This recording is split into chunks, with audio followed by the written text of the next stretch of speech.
Olá, boa noite. Começa agora mais um Documento Verdade. Hoje vamos falar sobre um problema de saúde pública que afeta milhões de brasileiros: o alcoolismo.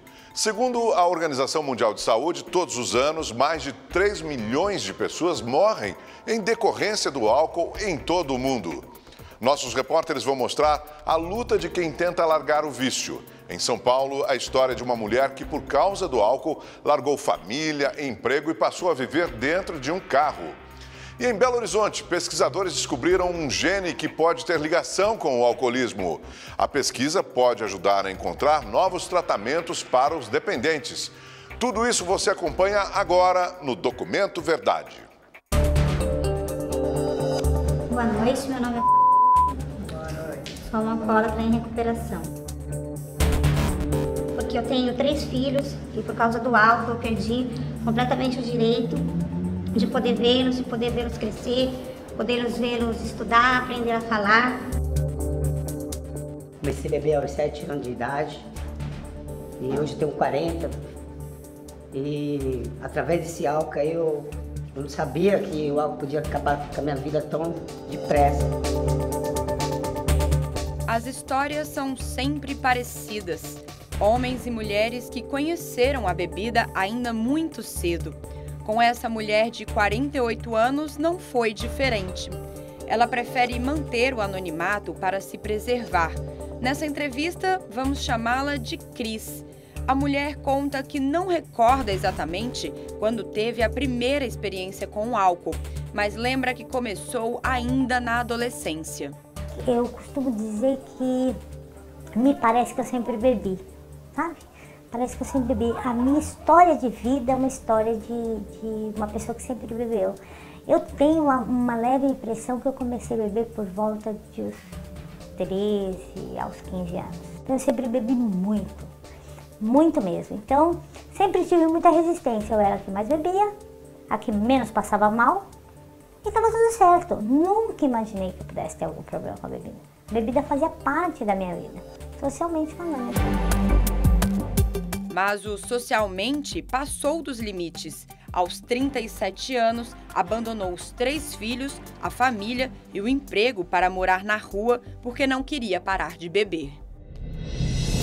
O alcoolismo também é chamado de doença social, porque além de afetar a pessoa que sofre com a dependência, ela também atinge principalmente a família. Nesse momento tão difícil, a união, o carinho e o amor dos familiares são fundamentais para ajudar no tratamento do dependente. A gente vai conhecer agora uma família que passou por tudo isso. A Andréia é irmã de uma alcoólica em tratamento e sabe bem o que isso significa, né, Andréia? Como é que foi que você ajudou a salvar a sua irmã? Ela voltou e aí ela começou a trabalhar de novo, aí ela começou a beber de novo, aí só que ela escondia dentro do guarda-roupa dela os colotinhos de pinga. E o filho dela, super revoltado, ele vinha com os colotinhos, jogava pra gente assim, chorando, falando: ela não parou, ela tá usando ainda a bebida, pô, olha aqui, não sei o que, né? E aquilo começou a doer de novo o coração da gente. Aí foi quando eu falei do AA. Eu falei: por que você não vai pro AA? Aí ela falou: eu tenho vergonha. Eu não sabia o que eu tinha feito ontem, porque eu não lembrava.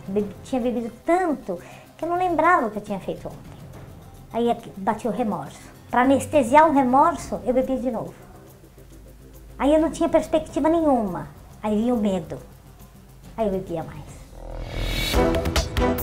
O caminho até o grupo de alcoólicos anônimos não foi fácil. Durante um mês, Andréia levou e buscou Cris até a porta onde acontecem as reuniões, porque tinha medo da irmã não entrar. Foi fundamental, porque senão talvez eu não tivesse ido, né? Talvez eu não tivesse engajada, porque na verdade eu não queria parar de beber. Não queria, eu queria parar de sofrer. De beber, não. Né? Eu não sabia como isso funcionava exatamente. Né? E outra, eu não sabia o que fazer exatamente depois que eu tirei a bebida da minha vida. Porque tudo que eu fiz na minha vida eu fiz bebendo. Hoje, Cris tenta reconstruir tudo o que perdeu. Há 9 anos, não coloca uma gota de álcool na boca. 9 anos se passaram. É muito tempo? É pouco tempo? Ai, muito, né? Pra mim, nem lembro mais que ela passou por isso, né? Eu lembro dela agora, limpa, né, com a família, tendo outra cabeça, né? Que ela conquistou, né, depois que ela entrou para esse tratamento, ela conquistou faculdade, né? Conquistou um emprego melhor. E é um renascimento? É, com certeza. A família, ela é essencial para apoiar a recuperação. A família, provavelmente, que critica, que aponta ou que só condena a questão do alcoolismo e do alcoolista, ela está se distanciando e está se fragmentando e dificultando que aquela pessoa consiga se recuperar. Cris faz parte de uma irmandade que acolhe aproximadamente 2 milhões de pessoas em todo o mundo. Esse é o número de membros dos Alcoólicos Anônimos presentes em 180 países. Aqui no Brasil, existem cerca de 5 mil grupos espalhados em várias cidades.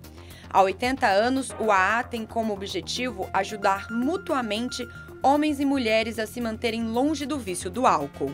O Documento Verdade participou de uma reunião de AA. Esse grupo fica em Guarulhos, na região metropolitana de São Paulo.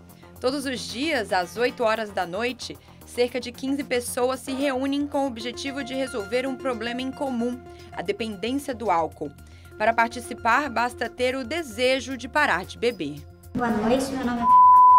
Boa noite. Sou uma alcoólatra em recuperação. Eu tenho 3 filhos e por causa do álcool eu perdi completamente o direito de poder vê-los crescer, poder vê-los estudar, aprender a falar. E aqui no AA eu estou tendo a oportunidade de poder recuperar aquilo que me foi perdido. Aqui meu esposo conseguiu um serviço, agora saímos de situação de rua, graças à ajuda dos próprios companheiros da Irmandade. E estamos dando continuidade à nossa vida. Boa noite, meu nome é...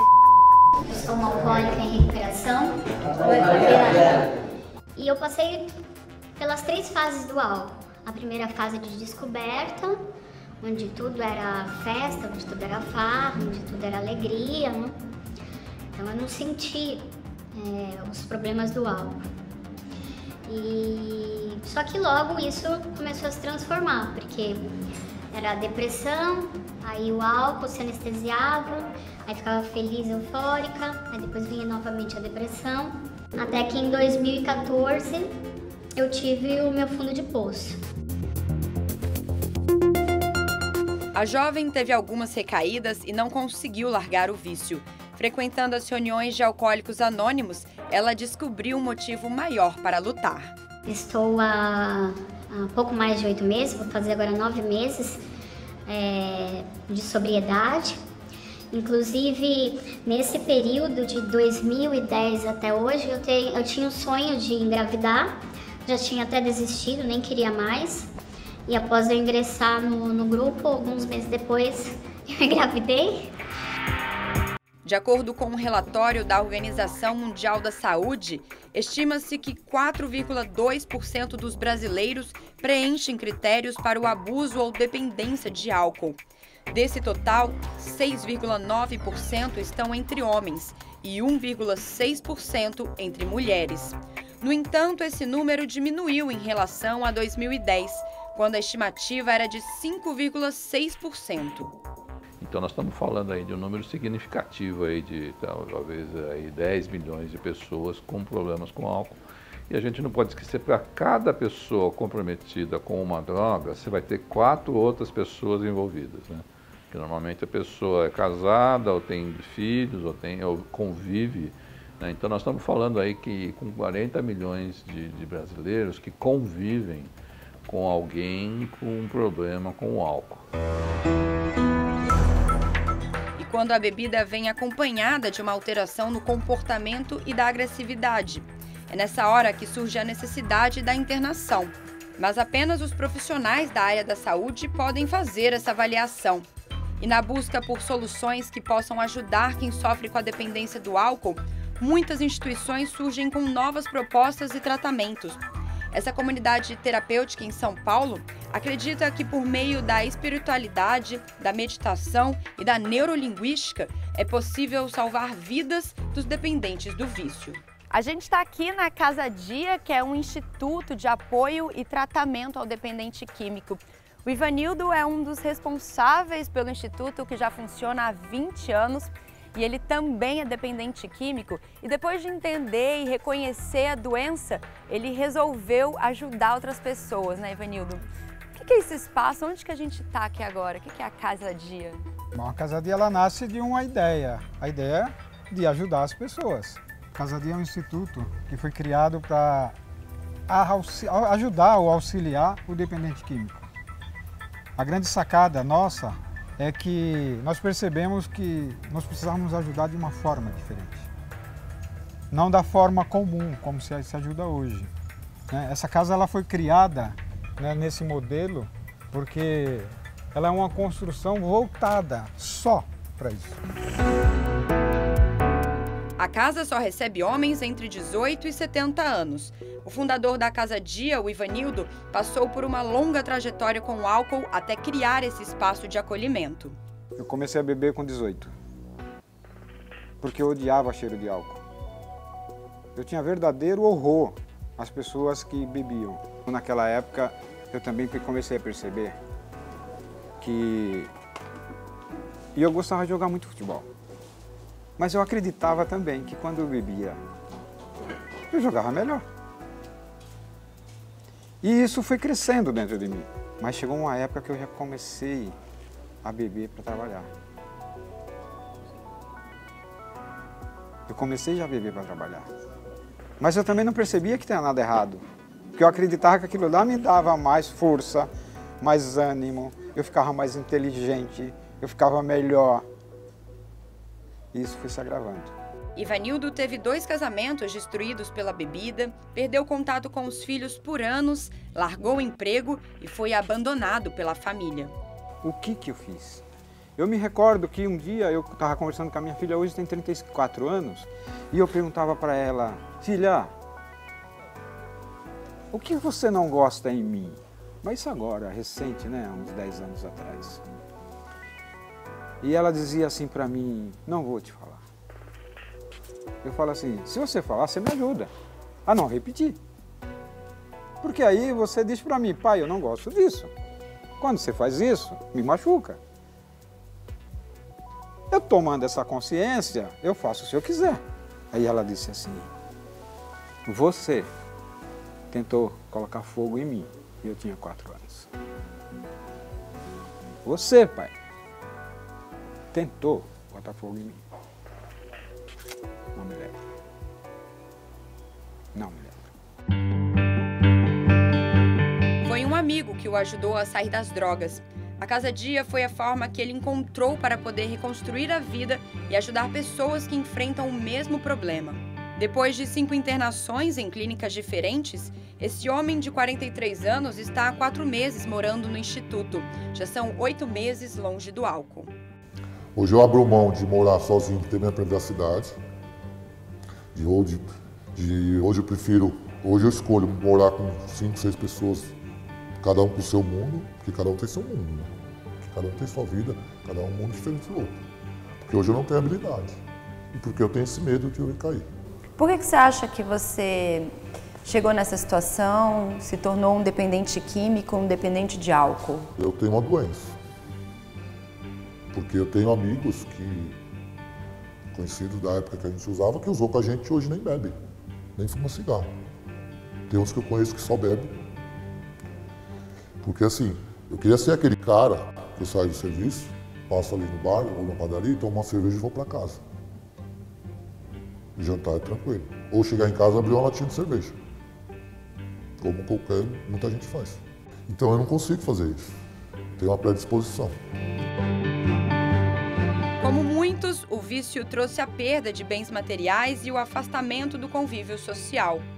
Ele ainda não sabe quando deve deixar a instituição, mas acredita que, se mantendo sóbrio, aos poucos terá novamente a confiança da família e dos amigos. Infelizmente, eu precisei perder a minha dignidade. Porque Porque emprego é consequência, o carro é consequência. Né? A esposa. Eu tenho, vou ser sincero, tenho meu intuito hoje, meu objetivo hoje é minha dignidade de volta, voltar com o meu emprego. Olha, a felicidade eu estou buscando ela ainda. Hoje eu me sinto feliz por eu ter conhecido que eu estou limpo, que eu consigo ficar limpo e eu não preciso da droga. Mas falar para você que eu sou feliz assim...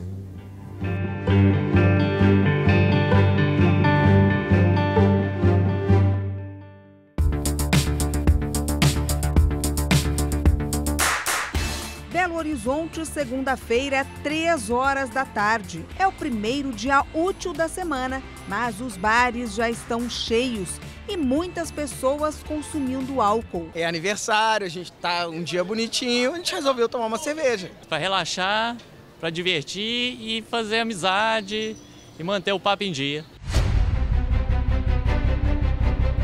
E o brasileiro realmente bebe demais. Um levantamento da OMS, Organização Mundial da Saúde, mostra que se todo o álcool consumido no Brasil fosse dividido pela população com mais de 15 anos, cada um teria para si cerca de 8 litros para beber em um ano. A quantidade talvez não o assuste, mas está acima da média mundial, de 6,2 litros por pessoa. E o consumo excessivo de álcool é apontado pela OMS como grave problema de saúde pública. Segundo a organização, o alcoolismo é causa importante para o desenvolvimento de 200 doenças, problemas de saúde que variam de cirrose a câncer de mama. As consequências crônicas do uso do álcool, elas acometem vários órgãos, vários sistemas do nosso corpo. O principal e mais falado deles é o fígado, né? Que a gente conhece, sabe, é muito bem debatido que o álcool está associado à cirrose hepática. Também está associado com hepatite alcoólica e esteatose hepática, que são outras doenças menos graves que a cirrose e nem sempre são tão debatidas quanto a cirrose. Além do fígado, o álcool causa alterações no trato gastrointestinal. Aumenta a incidência de esofagite, de gastrite e de pancreatite, que é uma inflamação no pâncreas, que pode ser muito grave. No coração também tem um aumento de problemas cardíacos em pessoas que usam excesso de álcool, um aumento dos níveis de pressão. Quem ingere álcool tem mais chance de ter hipertensão. Por fim, o sistema nervoso, né? As alterações neurológicas decorrentes do uso do álcool. É comum o usuário crônico de álcool em excesso ter câimbras, dormências, dificuldade de marcha por conta dessas alterações neurológicas que o álcool gera. Uma pesquisa da Fundação Oswaldo Cruz, da Universidade Federal do Rio de Janeiro e do Ministério da Saúde tentou estimar qual o impacto financeiro de tratar essas doenças associadas ao alcoolismo pelo SUS, o Sistema Único de Saúde, algo em torno de 32 milhões de reais por ano. O álcool, como qualquer droga psicoativa, ele vai modificar o seu cérebro. Eu sinto prazer em beber. É a primeira sensação para grande parte da população. O álcool está relacionado com o momento de prazer. Não só o álcool em si, mas no que ele está ligado. Então ele está ligado ao encontro de amigos, ele está ligado a uma ocasião festiva. Então tem prazer. Tá? A partir do momento que você faz uso e você repete esse uso, você vai associar o álcool ao prazer.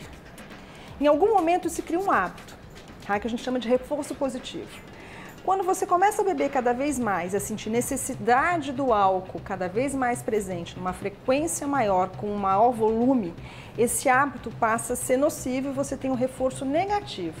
Ou seja, o álcool já não é mais uma fonte de prazer, o álcool é uma fonte para você não sentir mais aquele mal-estar na ausência dele. Então ele é um reforço negativo. E é isso que gera o hábito. Gera o hábito, gera o vício. A Ana Lúcia é pesquisadora da Universidade Federal de Minas Gerais e tenta descobrir um remédio para facilitar o tratamento de alcoólatras. No laboratório, ela mapeou o DNA e identificou um possível gene associado a quem consome álcool em excesso. Essa pesquisa está ajudando hoje no seguinte: a gente achou um gene. Então, todo gene, que é o nosso material de DNA que a gente recebe da mãe e do pai, o produto final dele é uma proteína. Tá? E essa proteína é aquela coisa biológica que realmente funciona no nosso organismo. Então, a gente identificou esse gene, cuja proteína regula a disponibilidade de um neurotransmissor chamado dopamina, que é o neurotransmissor do prazer. É ele que está lá no cérebro. Então, essa proteína regula a presença ou ausência dessa dopamina no cérebro. Então, se a gente identificou que essa proteína está desregulada no cérebro dos alcoólatras, a tentativa agora é de regular essa proteína com algum medicamento que vai interferir nela. Interferindo nela, ela volta a funcionar normalmente e, eventualmente, eu não consigo mais chegar no estado de vício ou de dependência, que é o que a gente está tentando fazer agora em modelo animal. Discretamente, o álcool foi assumindo o controle da vida de Ricardo. Tudo para mim era motivo para beber. A alegria era motivo para beber, a tristeza era motivo para beber. Eu só enxergava a bebida na minha frente. Desde pequena, Lila viu o pai exagerar na bebida. Na casa do meu avô, o pai dele, eles sempre beberam muito. E, inclusive a cozinha, né, da casa da minha avó, ela era maior do que a casa, porque era feita para reunir as festas, a família toda. Então todos os irmãos, né, todos os meus tios sempre beberam muito. O meu avô foi alcoólatra. A gente achava que era festa, que era, né, a gente achava engraçado, porque eles ficavam tontos. E quando nós crescemos, né, ficamos adolescentes, a gente viu que ele já não bebia mais só a cerveja. Ele sempre bebeu cerveja, sempre gostava de cerveja. E aí ele começou a ir para o vinho, ele começou a ir para os destilados. Até esse ano passado, na verdade, que ele começou com a cachaça e depois o álcool. O álcool etílico? Puro. Misturava no café, misturava no leite. Quando eu ia, por exemplo, limpar alguma coisa, procurar, a gente não achava o álcool. Aí minha mãe falava comigo, Lila, seu pai está bebendo álcool. Quando o problema existe, o desafio é convencer o alcoólatra que ele é um viciado, um dependente. E a inclusão da família no processo terapêutico do paciente é fundamental para o sucesso no tratamento. O perfil desses pacientes que vêm para tratamento é o perfil das pessoas que já passaram por toda a fase do beber e se depararam com os prejuízos de uma vida destruída pelo alcoolismo. A interferência familiar, ela é inicial para que ele chegue até aqui. Porque a pessoa na relação com a substância, ela não tem o desejo, muitas vezes, de sair da substância ou não consegue.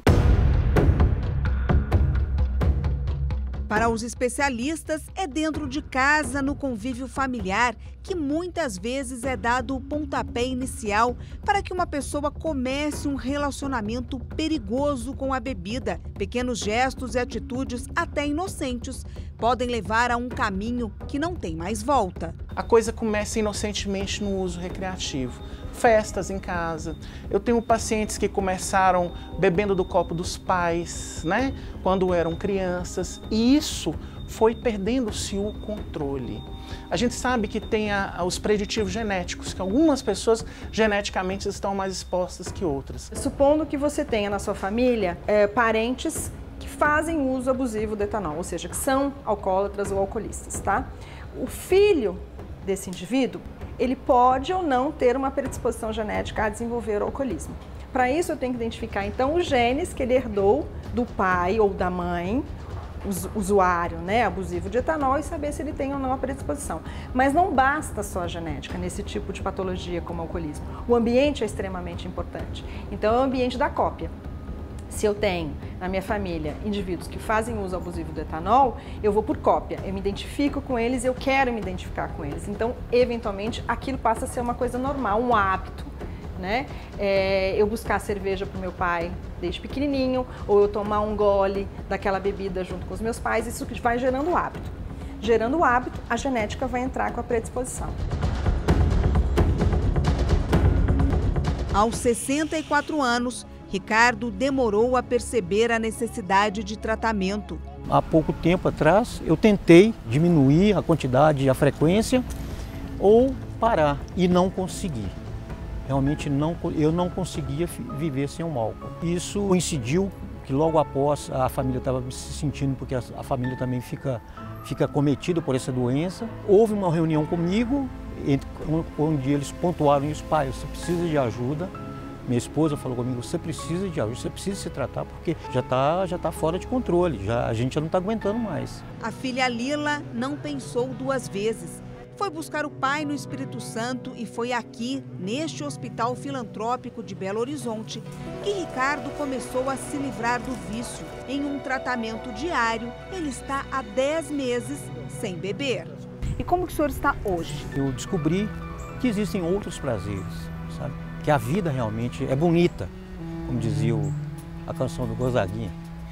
E que você tem, eu me emociono porque realmente você se aprende, você se redescobre com tudo de bom que tem, que Deus nos colocou. Você vê que não há necessidade nenhuma de você usar subterfúgios enganosos para te levar a fazer, assim, ter aquele prazer artificial que te dava uma ressaca moral violenta. Então, assim, eu estou me redescobrindo aos poucos e eu vou ter que me cuidar o resto da vida. Eu não posso mais, em festas que eu vá, ou há lugares que eu vá, eu não posso ter contato com álcool, porque eu sou um doente alcoólico. Eu sei disso hoje. Não desistam dos seus familiares, porque é muito importante. Não vai resolver abandoná-lo, porque ele vai beber mais, porque é uma doença.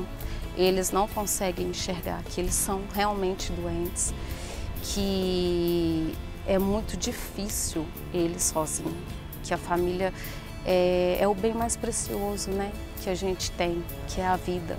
E ele nos gerou, então como que eu posso simplesmente abandoná-lo? Não tem como. Da mesma forma que nós erramos, ele também errou. Então cabe a família, né, se tratar, se reformular e tentar ajudar e caminhar junto e sem vícios e sem traumas.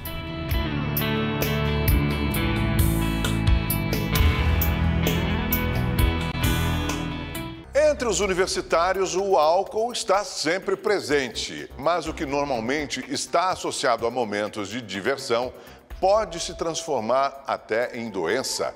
Você vai acompanhar agora histórias de jovens que começaram a beber muito cedo e hoje lutam contra o alcoolismo.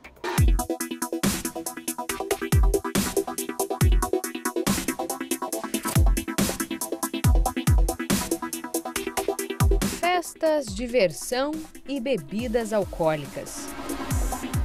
O clima entre os jovens é de pura curtição. Ao mesmo tempo que o jovem está nessa transição e a universidade é representativa disso, a bebida também é, porque crianças não bebem. Então, quem bebe? Os adultos bebem. Então, o álcool, ele entra como um elemento, uma imagem que diz assim, olha, você agora pertence ao mundo adulto. Mas os jovens não bebem apenas nas baladas. Muitas vezes, o consumo de álcool começa antes mesmo das festas, seja uma mesa de bar ou na calçada da universidade. Se eu pudesse beber de segunda a segunda, eu bebi. Mas a gente começa a beber quinta, aí vai quinta, sexta, sábado, domingo, segunda às vezes, aí dá uma pausa, né? Depois que você entrou na faculdade, esse ritmo aumentou? Aumentou. Eu não bebia tanto até eu entrar na faculdade, mas agora com essa frequência, né, de todo mundo bebendo, vamos sair da aula, vamos tomar uma cerveja. Acaba que cai na nossa rotina, né? O mesmo aconteceu com a Amanda. Depois que passou no vestibular, consumir bebida alcoólica se tornou rotina. Por conta do exagero, chegou a desmaiar algumas vezes e agora trata de uma anemia. Se não pode beber, ela prefere nem sair de casa. Eu me tempo que eu não consigo, eu vejo meus amigos bebendo, eu vejo o pessoal alegre num grau que eu sei que eu não vou estar ali no momento, então eu fico, ai que saco, não consigo. Cara, até vou embora no meio da noite, eu não consigo. Os jovens misturam diversas bebidas. Quanto mais álcool, menos limite. Muitos extrapolam e acabam mal. Eu estava bebendo uma bebida, mas aí acabou, eu misturei outra. Aí, quando eu fui ver, eu acordei no médico, tomando mitose. O álcool é a substância mais utilizada entre os universitários. De acordo com uma pesquisa feita pela Secretaria Nacional de Política sobre Drogas, 90% deles admitiram o consumo. E embora a legislação brasileira proíba a venda de bebidas alcoólicas para menores de idade, mais da metade dos jovens admitiu ter experimentado antes dos 16 anos. Se ele é um universitário que bebe uma vez ou outra no aniversário de um amigo e sabe a hora de parar, não é motivo de preocupação para ninguém. Se ele já foi 2, 3 vezes ao pronto-socorro em coma alcoólico, ele tem que ser ajudado. Então isso é importante que na família, mesmo que se beba, mostrar que em excesso aquilo pode, né, fazer mal àquele sujeito, tanto fisicamente quanto psiquicamente. Mas, infelizmente, nem sempre os estudantes saem ilesos daquilo que um dia começou como curtição. O vício em bebidas alcoólicas pode destruir vidas. Ninguém nasce dependente de álcool. Ele nasce com uma propensão. Se ele vai ser apenas um usuário de álcool ou se ele vai se transformar num dependente de álcool. O Gustavo tem 28 anos. Há 2 meses está internado nessa clínica de reabilitação. Essa é a 20ª vez que ele procura um tratamento, que ele é internado. Gustavo, tudo começou com álcool, né? Quantos anos você tinha? Eu tinha 15 anos, uns 15 anos de idade. Eu bebia meio que disfarçado, assim, da minha família, né? Eu, nos bailes de carnaval, ou algumas boates, assim, que a galera aí, os meninos, né, da minha idade, com uns 15. Primeiro começou aquela só num copinho com os amigos, depois tomar um porre e depois comecei também a ter problema com medicações, aí comecei a me automedicar. Ficava tentando sempre consertar a minha vida, mas na verdade não era dessa forma, sabe? Quando você começou a beber, seus pais chegavam a alertar para você ou era uma coisa... Não, era uma coisa normal. Tinha brindezinho com taça de vinho com a minha avó, né? Tinha aqueles licorzinho com álcool, essas coisas, sabe? Ninguém percebeu que pudesse desencadear uma doença, que eu me tornaria um alcoólatra. Mas quando você percebeu que você precisava de ajuda? Quando eu percebi, tinha uns 22 anos de idade. Acho que foi a minha primeira internação, né? Eu tinha visto um documentário, uma coisa, e eu também, as minhas atitudes já estavam sendo insanas, né? Cometendo muitas atitudes insanas. E aí eu falei com a minha mãe que eu queria fazer um tratamento, que eu queria me internar numa clínica psiquiátrica. O álcool não afetou só a saúde do Gustavo, mas uma vida inteira foi deixada de lado. Alguns amigos meus eu perdi devido ao uso de álcool e droga e outros conseguiram se encandear na vida, casaram, se formaram. E eu não, eu pelo contrário, só fiquei causando problema com os meus pais desesperados. Aí eu larguei o emprego, tranquei 2 faculdades, não concluí o estudo. Né, o que eu tinha, fui perdendo as oportunidades, né? Para os especialistas, é preciso que a família esteja atenta aos sinais. Quando há uma grande mudança de comportamento, é hora de procurar ajuda. Perda intelectual, baixa de rendimento escolar, um acidente em que ele esteja alcoolizado e destruir o carro da família. Essas coisas são luz vermelha. Chega em casa cheirando a álcool. No dia seguinte, chega em casa cheirando a álcool. Pelo menos uma luzinha amarela tem que acender nessa família. O alcoolismo, primeiro, ele é uma doença grave, ele é uma doença crônica. Isso é importante ser dito. É curável, tratável? É. Mas é importante que se diga que o alcoolismo é uma doença crônica. Mas perceber que está doente não é algo simples. Yuri também começou a beber ainda na adolescência. Eu era sempre o que mais bebia, o que ficava até mais tarde. Se o pessoal, todo mundo ia embora, eu ficava. No dia seguinte, às vezes, estava todo mundo na hora. Poxa, para mim chegar na hora era um problemaço. Começou a afetar a minha vida profissional, né? Afetou meus relacionamentos. No final das contas, eu fui perdendo as coisas um por um, achando que estava tendo algum tipo de controle, né? Até eu ver que era uma ilusão, né? Esse controle, até eu ter essa noção. Já tinha se passado quase 10 anos, entendeu? Somente agora, aos 32 anos, Yuri aceitou ajuda.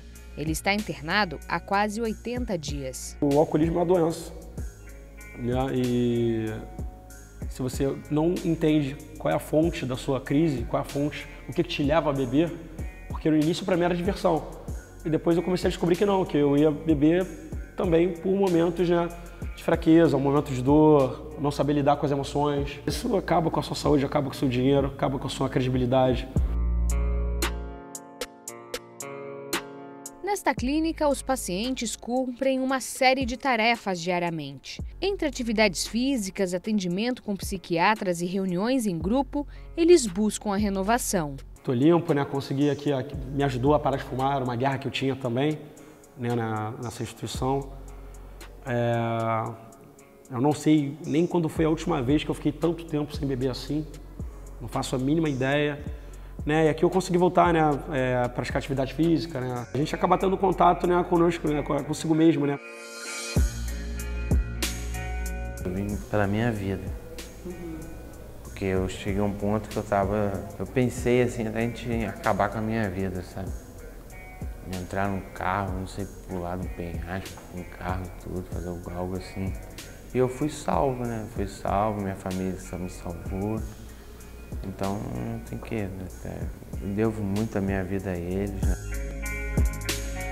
E é importante ter esse apoio da família? É importante ter o apoio, porque senão tem muitas pessoas que desistem, até acaba a pessoa tirar a própria vida. Porque é muita decepção, a pessoa torna muito o alcoolismo, as drogas, causam muita decepção. No rosto, o rapaz carrega as cicatrizes de um acidente de carro que quase lhe tirou a vida. Eu bati devido ao uso de álcool, né? Eu cheguei ao fundo do poço, sabe? Foi o fundo do poço. Agora é eu olhar pra frente e olhar pra frente, esquecer o que ficou lá atrás. Agora ele espera concluir o tratamento e ter um futuro melhor. Esse ano provavelmente eu vou passar o Natal aqui, mas quem sabe ano que vem passar o Natal junto com a minha família, poder namorar, entrar numa loja, comprar um ovo de Páscoa, viver uma vida igual todas as outras pessoas, sabe? Saudáveis, bem, com a vida vive, sabe? Sem o uso de substâncias, sem ficar sofrendo, né? O preventivo é conscientizar o jovem, não é a não tomar o álcool, mas perceber quais são os riscos potenciais que a ingestão excessiva de álcool provoca no organismo e na sensopercepção e na conduta das pessoas. Então, se há algo a ser feito, são campanhas de esclarecimento. E que mensagem você daria para os jovens que, de repente, estão começando aí a beber, a se divertir, e não conseguem perceber que o álcool pode se tornar um problema? Tem coisas melhores na vida para se aproveitar, sabe? Que isso é ilusório, né? O álcool é uma ilusão, a droga é uma ilusão também, ela te tira tudo, né? Ela mata desmoralizando, né? Tem tanta coisa boa para curtir. Depois, quando a gente perde, a gente que fica aí dando valor às menores coisas, né? Que a felicidade está nas coisas mais simples da vida.